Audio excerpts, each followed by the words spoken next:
నమస్కారం సిటీ వార్తలకు స్వాగతం. ముందుగా ముఖ్యాంశాలు.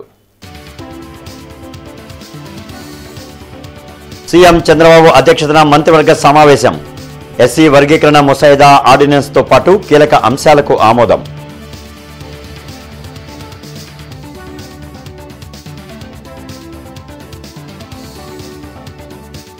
మత కలహాలు సృష్టించాలనేది వైసీపీ కుట్ర, అందుకే టీటీడీపై అసత్య ప్రచారాలన్న మంత్రులు.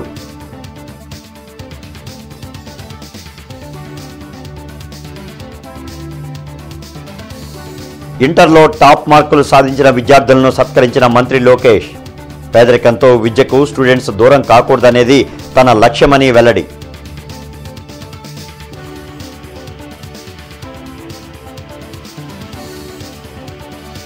అనంతవరంలో పర్యటించిన మంత్రి నారాయణ. 3 ఏళ్లలో రాజధాని నిర్మాణం పూర్తి చేస్తామని ప్రకటన.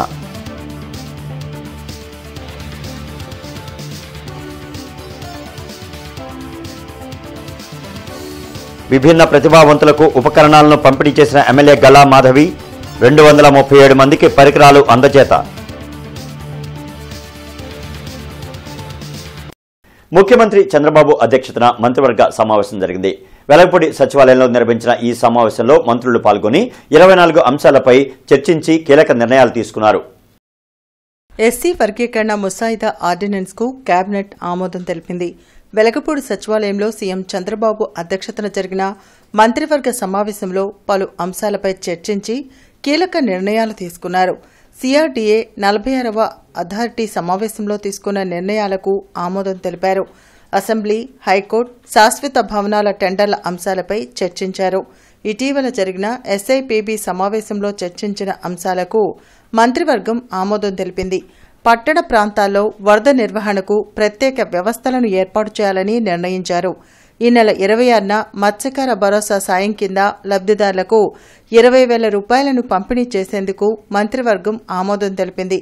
మంత్రివర్గ నిర్ణయాలతో పాటు రాష్ట్రంలో జరుగుతున్న పలు అంశాలపై మంత్రులు రామానాయుడు, వంగలపూడి అనిత, కందుల దుర్గేష్, బాల వీరాంజనేయ స్వామి మీడియాతో మాట్లాడారు. ఆంధ్రప్రదేశ్ రాష్ట్రంలో ఉన్నటువంటి యొక్క షెడ్యూల్ కులాల ఉప వర్గీకరణ ఏదైతే ఉందో దాని ఆర్డినెన్స్కి సంబంధించి ఈరోజు కేబినెట్ ఆమోదించడం జరిగిందని చెప్పి మీ ద్వారా ముందుగా తెలియజేసుకుంటూ ఉన్నా.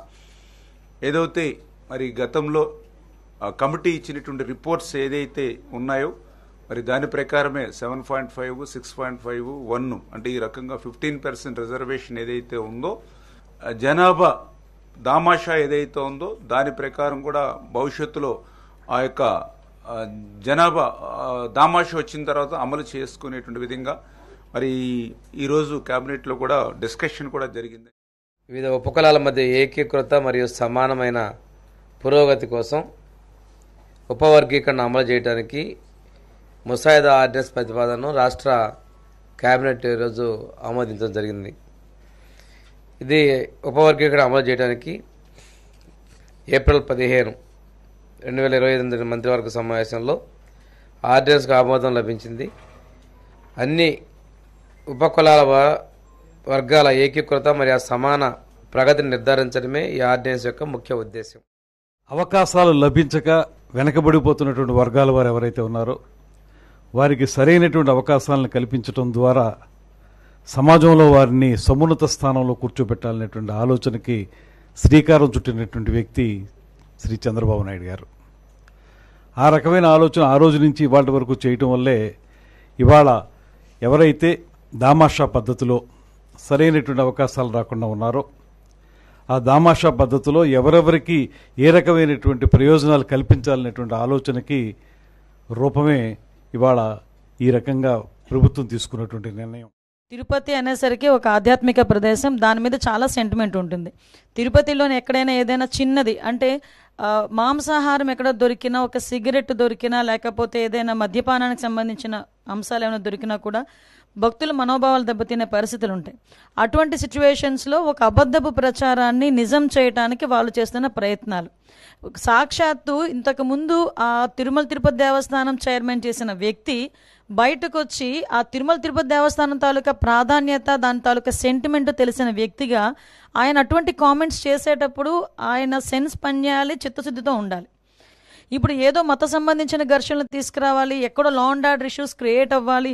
కాబట్టి ఈ రకంగా మనం ప్రభుత్వ కాలేజీలలో ఇంటర్ చదివి ఉత్తమ ఫలితాలు సాధించిన స్టూడెంట్స్ ను మంత్రి నారా లోకేష్ సత్కరించారు.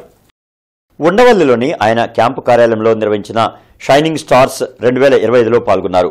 పేదరికం వల్ల విద్యార్థులు చదువుకు దూరం కాకూడదని మంత్రి అన్నారు. కళల సాధన కోసం కష్టపడాలన్న ఆయన అలాంటి వారిని ప్రోత్సహించే బాధ్యత తనదని చెప్పారు. ప్రభుత్వ కళాశాలలో చదివే వాళ్లకు మంచి మార్కులు రావనే ముద్రను మీరు చెరిపేశారని అన్నారు. ఇంటర్ విద్యలో అనేక సంస్కరణలు తెచ్చామని, మధ్యాహ్న భోజన పథకాన్ని కళాశాలలో ప్రవేశపెట్టడం వల్ల పేద విద్యార్థులు సంతోషం వ్యక్తం చేశారని తెలిపారు. గతంలో ఏదైతే ప్రభుత్వ పాఠశాలల్లో మంచి మార్కులు రావు అని ఏదైతే ఆ ముద్ర ఉందో ఆ ముద్రని చెరిపేసిన వ్యక్తులు మీరు.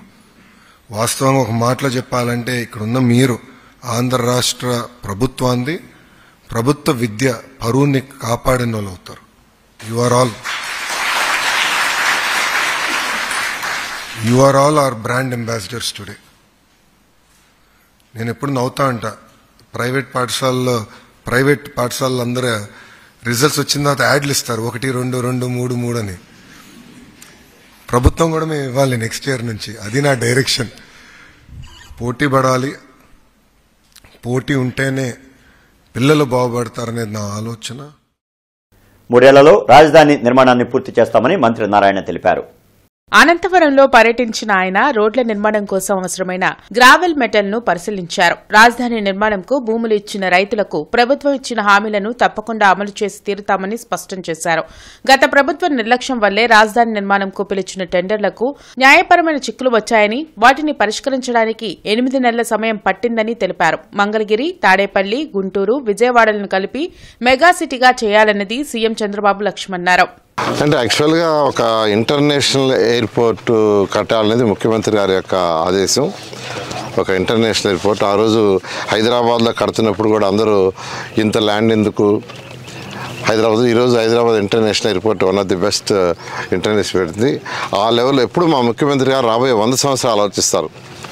మిగతా నాయకులు ఆలోచించారు కదా, ఆయన రాబోయే 100 సంవత్సరాలకు ఎలా ఉంటుంది, 50 సంవత్సరాలకు ఎలా ఉంటుందని ఆ ఉద్దేశంతో ఫ్యూచర్లో యాక్చువల్గా ఏంటంటే అమరావతి, మంగళగిరి, తాడేపల్లి, గుంటూరు, విజయవాడ ఇవన్నీ కలిసి ఒక మెగా సిటీ కింద యాక్చువల్గా మాస్టర్ ప్లాన్ ముఖ్యమంత్రి గారు చేశారు. దాన్ని దృష్టిలో పెట్టుకున్నప్పుడు ఒక ఇంటర్నేషనల్ ఎయిర్పోర్ట్ పెద్దది రావాలని, దానికి కనీసం ఒక 5,000 ఎకరాలు కావాలి. ఆ ల్యాండ్ తీసుకోవడం కోసం స్టడీ చేయమన్నారు. దాని మీద యాక్చువల్గా సిఆర్డీ అధికారులు యాక్చువల్గా స్టడీ చేస్తున్నారు. త్వరలో దాని మీద డెసిషన్ తీసుకొని ల్యాండ్ అక్విజిషన్, ల్యాండ్ పుల్లింగ్ అనే దాంతో ముందుకు పోవడం జరుగుతుంది. పాఠశాల విద్యాశాఖ సమగ్ర శిక్ష అదనంలో ప్రత్యేక అవసరాలు కలిగిన పిల్లలకు ఉచిత ఉపకరణాల పంపిణీ కార్యక్రమం శారదా నికేతన్ స్కూల్లో జరిగింది. బ్రాడిపేట శారదా నికేతన్ స్కూల్లో జరిగిన ఉపకరణాల పంపిణీ కార్యక్రమంలో ఎమ్మెల్యే గల్లామాధవి, డీఓ రేణుక పాల్గొన్నారు. అర్హులైన 237 మంది విభిన్న ప్రతిభావంతులైన పిల్లలకు ఉచిత ఉపకరణాలు పంపిణీ చేశారు. అంగవైకల్యాలను పట్టించుకోకుండా పిల్లలను విద్య వైపు నడిపిస్తున్న తల్లిదండ్రులను ఎమ్మెల్యే గల్లామాధవి అభినందించారు. కూటమి ప్రభుత్వం విభిన్న ప్రతిభావంతుల కోసం ఎన్నో రకాల సహాయ సహకారాలు అందిస్తుందని అన్నారు. స్కూలుకు రాలేని పిల్లల కోసం ఇంటి వద్దనే చదువు చెప్పించే కార్యక్రమం ఈ ప్రభుత్వం చేస్తుందని ఎమ్మెల్యే మాధవి వివరించారు. సమగ్ర శిక్ష ద్వారా 6 ఫిజియోథెరపిస్టులను ఏర్పాటు చేశామని డీఈఓ రేణుక వెల్లడించారు. ఈ కార్యక్రమంలో కార్పొరేటర్ బాబు, ప్రసాద్, ఆలహరి, ఉపాధ్యాయులు, తల్లిదండ్రులు పాల్గొన్నారు. ముఖ్యంగా ఇలాంటి డిఫెక్ట్స్ ఉండడం కొంచెం బాధాకరంగా అనిపించినా కూడా ఆ తల్లిదండ్రులు మాత్రం వాళ్ళకి ఎంతో సేవలు చేస్తున్నారు. ముఖ్యంగా మా భవితా కేంద్రాలు కూడా ప్రతి జిల్లాలో, ప్రతి మండలంలో కూడా మనము ఒక భవితా కేంద్రాన్ని ఏర్పాటు చేస్తున్నాము. అక్కడ మనకి ఇంక్లూజివ్ ఎడ్యుకేషన్ రిసోర్స్ పర్సన్స్ అంటాము. సో వాళ్ళందరూ కూడా అందులోనే ప్రత్యేకంగా శిక్షణ తీసుకొని వాళ్ళందరికీ ఎంతో సేవ చేస్తున్నారు. అంటే రకరకాల వాళ్ళకి లోపాలతో పిల్లలు వస్తారు. సో వాళ్ళందరికీ కూడా ఒక తల్లిలో వాళ్ళు సపరలు చేస్తూ వాళ్ళ యొక్క రుగ్మతను తగ్గించే ప్రయత్నం అందరూ కూడా సిన్సియర్గా చేస్తున్నారండి. వాళ్ళందరి సేవలకు కూడా నేను సభాముఖంగా మీ యొక్క కరతాళ మధ్య ప్రదర్శించాలనుకుంటున్నాను. అందరూ ఒకసారి వాళ్ళందరి సేవలకి, అంటే జిల్లాలో పనిచేస్తున్న అందరికీ, రాష్ట్రంలో కూడా అని చెప్పచ్చు. విత్ బాక్స్తో 11 మందికి ఇవి పంపిణీ చేయబోతూ ఉన్నాము. ట్రై సైకిళ్ళు 8 మందికి ఇవ్వబోతూ ఉన్నాము. అదేవిధంగా సిపి వీల్ చైర్స్ ఒక 32 మందికి ఇవ్వబోతున్నాము. అదే వినికిడి యంత్రాలు, అంటే కేవలం నడవలేని వాళ్ళకే కాకుండా అన్ని విభాగాల్లో కూడా ఈ యొక్క పరికరాలను అందజేయబోతూ ఉన్నాము. అందులో వినికిడికి యంత్రాలు 43 యంత్రాలను ఇవ్వబోతున్నాము. అదేవిధంగా TLM కిట్స్ 66 మందికి ఇస్తున్నాము. రొటేటర్స్ ఒక 14 మందికి, అదేవిధంగా బ్రెయిలీ కిట్స్ కూడా ఒక 21 మందికి ఇస్తున్నాము. విజువల్ ఇంప్రూవ్మెంట్స్ కిట్స్ కూడా ఒకటి ఇస్తూ ఉన్నారు. అదేవిధంగా వీల్ చైర్స్ దాదాపుగా 62 మందికి ఇస్తున్నారు. ఇది పాఠశాలలో ఒక సర్వే పెట్టుకొని పాఠశాల విద్యార్థులందరికీ ఎవరెవరికి అవసరం నిమిత్తం ముందుగానే సర్వే పెట్టుకొని బెనిఫిషియర్స్ అందరినీ శిబిరాల ద్వారా ఐడెంటిఫై చేసి ఈ యొక్క ఉపకరణాలన్నీ కూడా గుంటూరు తూర్పు నియోజకవర్గంలోని ఆనందపేట క్రైస్తవ శ్మశాన వాటిక ప్రాంగణాన్ని ఎమ్మెల్యే నసీర్ అహ్మద్ పరిశీలించారు. గుడ్ ఫ్రైడే, ఈస్టర్ సందర్భంగా ఇక్కడికి వచ్చే క్రైస్తవులకు ఎలాంటి ఇబ్బందులు లేకుండా చూడాలని అధికారులను ఆదేశించారు. క్రైస్తవులకు మరో శ్మశాన వాటిక ఏర్పాటు చేసేందుకు ఉన్న అవకాశాలను పరిశీలిస్తున్నట్లు ఆయన తెలిపారు. కార్యక్రమంలో కార్పొరేటర్ మీరావళి, ఇతర కూటమి నాయకులు పాల్గొన్నారు. ఇక్కడ అవసరమైనటువంటి కార్యక్రమాలు ముఖ్యంగా శానిటేషన్ దగ్గర నుండి వీధి స్ట్రీట్ లైట్స్ దగ్గర నుండి అలాగే గ్రీనరీని ఇంప్రూవ్ చేసేటువంటి ప్రయత్నం చేయడం, అంతేకాకుండా ఇక్కడ చాలా ప్లేస్ అయితే ఉంది కానీ పూర్తిగా కట్టుబడి చేయడంతో పూర్తిగా ఫుల్ అయినటువంటి పరిస్థితి. దీన్ని తప్పకుండా ప్రభుత్వ దృష్టికి తీసుకుని వెళ్ళి మరొక సువిశాలమైనటువంటి ఒక స్థలాన్ని క్రైస్తవ సమాజం కోసం, క్రైస్తవ సోదరుల దాన సంస్కారాలకు అవసరమైనటువంటి శ్మశాన వాటికను ఏర్పాటు చేసేటువంటి దిశగా ప్రభుత్వ దృష్టికి అలాగే నగరపాలక సంస్థ అధికారులకు దృష్టికి తీసుకొని వెళ్ళి ఈ ప్రయత్నం మొదలు పెడతాం. తప్పకుండా ఈస్టర్ను అలాగే గుడ్ ఫ్రైడే సందర్భంగా ఇక్కడ విచ్చేసేటువంటి ఎవరైతే చనిపోయినటువంటి వ్యక్తుల కుటుంబాలకు సంబంధించినటువంటి వాళ్ళందరికీ కూడా సౌకర్యార్థం మంచినీటి సదుపాయంతో పాటు అన్ని ఏర్పాటు చేయాలని చెప్పి అధికారులకు ఆదేశించడం జరిగింది. వక్ఫ్ బోర్డు చట్ట సవరణ బిల్లుకు వ్యతిరేకంగా సిపిఐ ఆధ్వర్యంలో రౌండ్ టేబుల్ సమావేశం నిర్వహించారు. కొత్తపేటలోని పార్టీ కార్యాలయంలో జరిగిన ఈ సమావేశంలో వివిధ రాజకీయ పార్టీలు, ప్రజా సంఘాలు, ముస్లిం, మైనార్టీ సంఘాల నేతలు పాల్గొన్నారు. వక్ఫ్ భూములను కార్పొరేట్ శక్తులకు కట్టపెట్టేందుకు మోడీ చేస్తున్న కుట్ర ఇది అని వక్తలు ధ్వజమెత్తారు. బీజేపీ పాలనలో భవిష్యత్తులో అన్ని వర్గాలు ఇబ్బందులు పడక తప్పదని చెప్పారు. రాజకీయాలకు అతీతంగా వక్ఫ్ చట్ట సవరణ బిల్లు రద్దుకై పోరాడాల్సిన అవసరం ఉందన్నారు. మతాల మధ్య చిచ్చుపెట్టే బీజేపీ కుట్రలను సాగనీయమని తెలిపారు.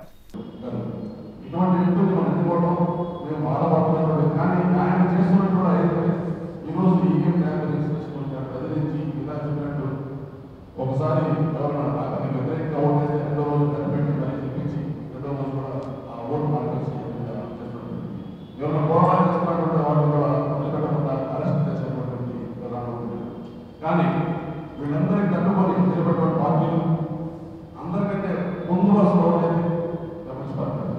ఎందుకంటే కమ్యూనిస్ట్ పార్టీ వాళ్ళే ప్రతి కార్యక్రమం కేవలం వస్తువులు కనీసం ఏ కులానికి ఎంత వచ్చిన ఏ కులం నష్టం వచ్చినా కానీ ముందు నుంచోని మా కోసం పోరాడడానికి జిల్లా వ్యాప్తంగా అనేక కార్యక్రమాలని ఆయా నియోజకవర్గాల్లో ప్రతిపక్ష పార్టీలు, వామపక్ష పార్టీలు, ముస్లిం మైనార్టీ సోదరుల సంఘాలు అందరూ కలిసి జిల్లాలో ఉన్నటువంటి 6 నియోజకవర్గాలకు సంబంధించినది 7కి 6 ఉన్నాయి. 6 చోట్ల భారీ ఎత్తున నిరసన తెలియజేసినటువంటి అవసరం ఉంది.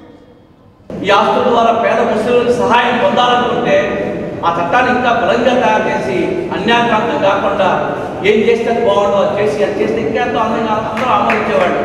అలా కాకుండా ఈ చట్ట సవరణ కేవలం ఇప్పుడు దాకా ఎవరైతే ముస్లింలు ఆస్తుల్ని వక్ఫ్ బోర్డు ఆస్తుల్ని ఎవరైతే అనుభవిస్తున్నారో వాళ్ళ ఆక్రమణ కింద ఉన్నాయో, ఇప్పుడు దాకా ఆక్రమణ కింద ఉన్నదానికి ఇన్ని సంవత్సరాలు వాళ్ళ కింద ఆక్రమణ ఉన్నా, ఇన్ని సంవత్సరాల క్రితం నుండి వాళ్ళ ఆక్రమణ ఉన్నా కానీ స్వాధీనం చేసుకున్నప్పుడు దాకా ఉంది. కానీ చట్టసవరణ చేసిన తర్వాత 11 సంవత్సరాలకు మించి ఆక్రమణలో ఉంటే వక్ఫ్ బోర్డు వక్ఫ్ ఆస్తుల్ని స్వాధీనం చేసిన అవకాశం లేదు. ఇప్పుడు చట్టంలో ముస్లింలకు మరోసారి తాను అండగా ఉన్నానని మాజీ సీఎం జగన్ నిరూపించారని గుంటూరు నగర వైసీపీ అధ్యక్షురాలు నూరి ఫాతిమా తెలిపారు.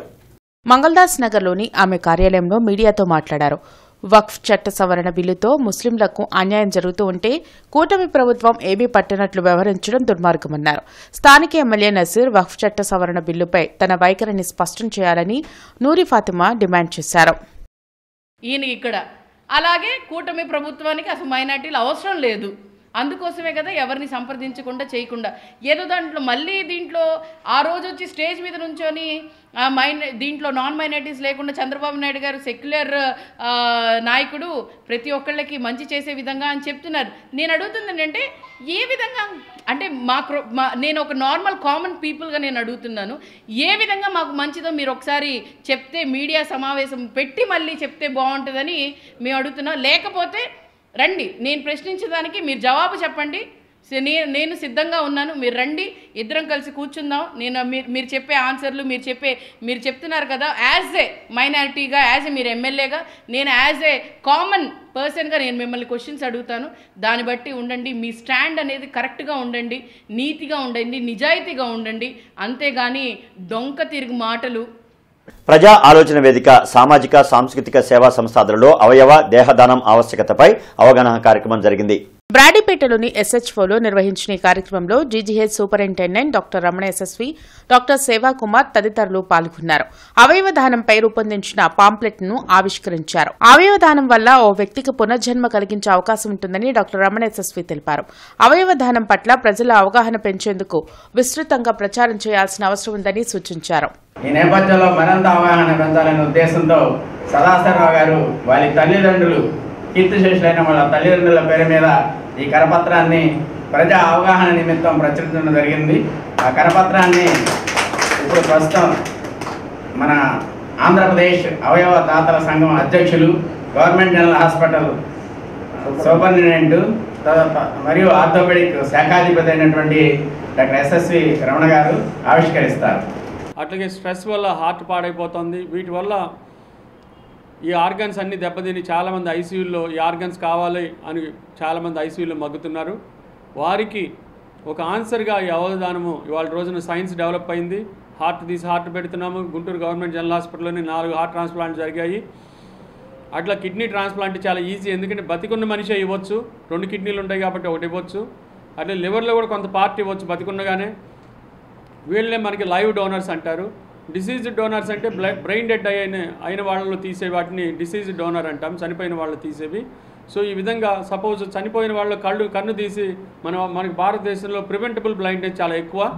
సో ఆ ప్రివెంటబుల్ బ్లైండ్నెస్కి ఈ చనిపోయిన వాళ్ళు కళ్ళు ఇస్తే నిజంగా అయితే వాళ్ళలో చాలామంది కూడా మళ్ళీ ఈ ప్రపంచాన్ని, మంచి రంగుల ప్రపంచాన్ని చక్కగా చూడగలుగుతారు. ఉమ్మడి గుంటూరు జిల్లా పరిధిలోని మున్సిపల్ పాఠశాలలో స్కూల్ అసిస్టెంట్స్ హిందీ పోస్టులను భర్తీ చేసేందుకు అర్హులైన SGT భాషా పండిట్ ఉపాధ్యాయుల సర్టిఫికెట్లు పరిశీలన ప్రక్రియ జరిగింది. జిల్లా విద్యాశాఖాధికారి కార్యాలయంలో నిర్వహించిన సర్టిఫికేట్ వెరిఫికేషన్ కు 8 మంది హిందీ పండితులు హాజరయ్యారని DCEB సెక్రటరీ ఏ తిరుమలేష్ తెలిపారు. సర్టిఫికేట్ వెరిఫికేషన్ పూర్తయ్యాక అర్హులకు పదోన్నతులు లభిస్తాయని వెల్లడించారు. ఈ కార్యక్రమంలో సీనియర్ ప్రధాన ఉపాధ్యాయులు జె రమేష్ కుమార్, ఉర్దూ DI కాసిం పాల్గొన్నారు. గుంటూరు జిల్లాలో ఉన్నటువంటి మున్సిపల్ కార్పొరేషన్ అండ్ మున్సిపాలిటీల్లో ఉన్నటువంటి భాషా పండిట్స్ నుంచి మనకి స్కూల్ అసిస్టెంట్ హిందీ, తెలుగుకు సంబంధించినటువంటి సర్టిఫికేట్స్ వెరిఫికేషను జరుగుతూ ఉంది. దీనిలో భాగంగా మనకి హిందీకి సంబంధించి 8 మంది అభ్యర్థులు వచ్చి ఉన్నారు. ఆ 8 మంది యొక్క క్వాలిఫికేషన్స్, సర్టిఫికేట్స్ మొత్తం కూడా SRతో వెరిఫై చేయడం జరిగింది. దీనికి సంబంధించి ఎలిజిబుల్ క్యాండిడేట్స్కి కౌన్సిలింగ్ నిర్వహించి వాళ్ళకి ప్రమోషన్లు అనేది ఇవ్వడం జరుగుతుంది. అలానే రేపు మనకి తెలుగుకు సంబంధించినటువంటి భాషా పండితుల యొక్క క్వాలిఫికేషన్స్ అన్నీ కూడా మళ్ళీ వెరిఫై చేసి వారికి కూడా ప్రమోషన్స్ రేపు ప్లాన్ చేయడం జరుగుతుందండి. వక్ఫ్ సవరణ చట్టం అమల్లోకి వస్తే ముస్లింలు తమ హక్కులను కోల్పోతారని వైఎస్ఆర్సీపీ రాష్ట్ర సంయుక్త కార్యదర్శి గులాం రసూల్ ఆవేదన వ్యక్తం చేశారు. జిల్లా పార్టీ కార్యాలయంలో ఏర్పాటు చేసిన మీడియా సమావేశంలో గులాం రసూల్ మాట్లాడారు. వక్ఫ్ సవరణ విషయంలో టీడీపీ 2 నాలుకల ధోరణి అవలంబిస్తుందని మండిపడ్డారు. కులమతాల మధ్య వైషమ్యాలు రగిలించేందుకు ఈ ప్రభుత్వం ప్రయత్నం చేస్తుందని ఆరోపించారు. ఈ కార్యక్రమంలో పలువురు కార్పొరేటర్లు, ముస్లిం మత పెద్దలు పాల్గొన్నారు. భారత రాజ్యాంగానికి విరుద్ధంగా న్యాయపరంగా పోరాడటానికి కూడా అన్యాయంగా ఈరోజు ఒక నల్ల చట్టాన్ని కేంద్ర ప్రభుత్వం, బీజేపీ ప్రభుత్వం, నరేంద్ర మోడీ గారు, అదేవిధంగా ఈ కూటమి ప్రభుత్వం మద్దతుతో ఈరోజు ఈ బిల్లును పాస్ చేసి దేశంలో ఉన్నటువంటి మైనార్టీలను, రాష్ట్రంలో ఉన్నటువంటి మైనార్టీలను అణగదొక్కే విధంగా, భూస్థాపితం చేసే విధంగా ఈరోజు ఒక ప్రణాళికతో ఈరోజు రాజ్యాంగాన్ని కూడా తూట్లు పొడుస్తూ రాజ్యాంగాన్ని కూడా ఎక్కడా చరిత్రలో లేనటువంటి విధంగా మొట్టమొదటిసారిగా ఈ వక్స్ సవరణ చట్టాన్ని అమెండ్మెంట్ బిల్లుని కూడా పార్లమెంటులో పాస్ చేయడం చాలా బాధాకరమైనటువంటి విషయం, చాలా దారుణమైనటువంటి విషయం కూడా. బ్రాడీపేట, కోబాళ్లిపేట, లక్ష్మీపురం, ఎన్టీఆర్ స్టేడియం, ఏటీ అగ్రహారం, చుట్టుకుంట జంక్షన్ తదితర ప్రాంతాలలో కమిషనర్ పులి శ్రీనివాసులు పర్యటించి తీసుకోవాల్సిన చర్యలపై అధికారులకు తగు ఆదేశాలు జారీ చేశారు. ఈ సందర్భంగా కమిషనర్ పులి శ్రీనివాసులు మాట్లాడుతూ తొలుత ఎన్టీఆర్ స్టేడియంలో వాకర్స్తో మాట్లాడగా వారు స్థానికంగా పారిశుద్ధ్యం, త్రాగునీటి సరఫరా, వీధి కుక్కల సమస్యలపై తమ దృష్టికి తెచ్చారని, నగరంలోని 206 వార్డు సచివాలయాల కార్యదర్శులు ప్రజలకు అందుబాటులో ఉండి స్థానిక సమస్యలను ఎప్పటికప్పుడు పరిష్కరించడానికి చర్యలు తీసుకోవాలని ఆదేశించారు. అనంతరం స్టేడియంలో వాకింగ్ ట్రాక్ మరమ్మతుల ఫైల్ని అక్కడే ఓకే చేసి త్వరగా పనులు ప్రారంభించాలని డీఈఈని ఆదేశించారు. త్రాగునీటి కోసం ఏర్పాటు చేసిన ఫ్రిడ్జ్ మరమ్మతుకు గురవడం గమనించి ఆర్వో ప్లాంట్ ఏర్పాటు చేయాలని ఇంజనీరింగ్ అధికారులను ఆదేశించారు. బ్రాడీపేట వైపు పేకలవాగులో తీసిన సిల్ట్ తొలగించకపోవడం, స్థానికులు కూడా అక్కడే వ్యర్థాలు వేయడం గమనించి తక్షణం తొలగించాలని ప్రజారోగ్య అధికారులను ఆదేశించారు. కంకరగుంట ఆర్యూబీ వద్ద జరుగుతున్న రోడ్డు నిర్మాణ పనులను పరిశీలించి వేగంగా చేపట్టాలన్నారు. చుట్టుకుంట జంక్షన్లో పర్యటించి అవుట్ఫాల్ డ్రైన్ విస్తరణ చేపట్టడానికి పట్టణ ప్రణాళిక, ఇంజనీరింగ్ అధికారులు సమన్వయంతో చర్యలు తీసుకోవాలన్నారు.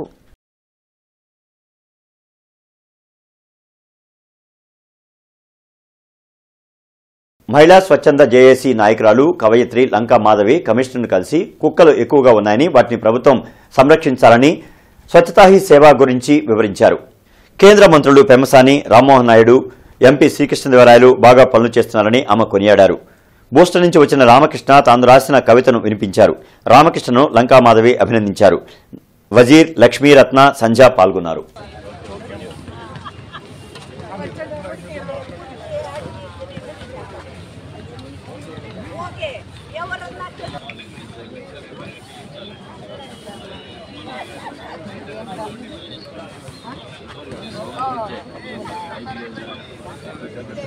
విశ్వమాత దీవెనలతో విజేయత వెలుగొందాలి అంటుంది మాధవి సహజ కవయిత్రి గుంటూ. బ్రాడీపేటలోని ఆదిత్య కాంపిటీషన్ సాధనలో డిఎస్సి పరీక్షా విధానంపై ఉచిత అవగాహన కార్యక్రమం రేపు జరగనుంది. మాజేటి గురబయ్య కాలేజీ ఆడిటోరియంలో డిఎస్సి అభ్యర్థులకు ఉచిత అవగాహన కార్యక్రమం నిర్వహిస్తామని ఆదిత్య కాంపిటీషన్స్ డైరెక్టర్ కామిశెట్టి ప్రణయ్ కుమార్ తెలిపారు. ఈ కార్యక్రమానికి ముఖ్య అతిథిగా మాజీ ఎమ్మెల్సీ కెఎస్ లక్ష్మణరావు రానున్నారని అన్నారు. నిష్ఠాతులైన అధ్యాపకులచే డిఎస్సి అభ్యర్థులకు అవగాహన కార్యక్రమం జరుగుతుందని, ప్రతి ఒక్కరూ ఈ అవకాశాన్ని ఉపయోగించుకోవాలని కోరారు. త్వరలో రాబోతున్నటువంటి డిఎస్సి నోటిఫికేషన్ గురించి, పరీక్షా విధానంపై ఉచిత అవగాహన సదస్సుని నిర్వహించడం జరుగుతుంది. ఈ అవగాహన సదస్సు మాజేటి గురవయ్య కాలేజీ ఆడిటోరియంలో రేపు ఉదయం 10 గంటల నుంచి 1 గంట వరకు జరుగుతుంది. దీనికి ముఖ్య అతిథిగా ఎక్స్ఎమ్మెల్సీ శ్రీ కెఎస్ లక్ష్మణరావు గారు హాజరవుతున్నారు. అలానే ప్రతి సబ్జెక్టు చెప్పేటటువంటి అధ్యాపకులు, నిష్ణాతులైనటువంటి అధ్యాపకులు కూడా ఆయా సబ్జెక్టులపైన అవగాహన కల్పిస్తారు. ఆదిత్య కాంపిటీషన్స్లో గతంలో జరిగినటువంటి నోటిఫికేషన్స్ అన్నిట్లలో కూడా మనం ఎక్కువ ఉద్యోగాలు సాధించడం జరిగింది. అదేవిధంగా ఈ రాబోయేటటువంటి డిఎస్సి నోటిఫికేషన్లో కూడా ఆదిత్య కాంపిటీషన్స్ నుంచి ఎక్కువ సెలక్షన్స్ వచ్చేటటువంటి విధంగా గుంటూరు రామచంద్రాపురం అగ్రహారంలో వేంచేసి ఉన్న లక్ష్మీ నరసింహస్వామి దేవాలయంలో కళ్యాణ ఉత్సవాలలో భాగంగా వందలాది భక్తులతో ద్వాదశ ప్రదక్షిణలు, పుష్పయాగం, ఏకాంత సేవ అత్యంత వైభవంగా నిర్వహించినట్లు అర్చక స్వామి నంద్యాల శ్రీనివాసాచార్యులు తెలిపారు.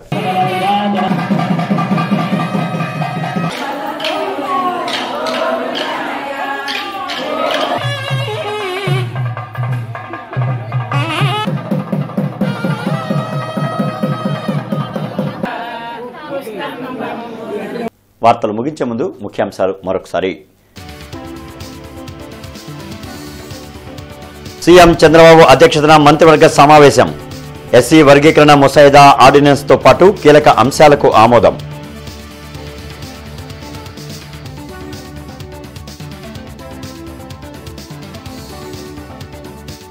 మత కలహాలు సృష్టించాలనేది వైసీపీ కుట్ర, అందుకే టీటీడీపై అసత్య ప్రచారాలన్న మంత్రులు.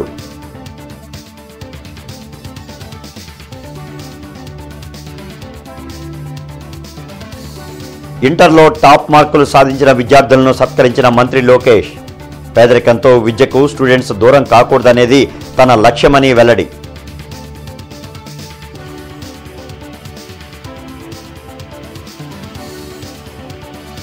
అనంతవరంలో పర్యటించిన మంత్రి నారాయణ. 3 ఏళ్లలో రాజధాని నిర్మాణం పూర్తి చేస్తామని ప్రకటన.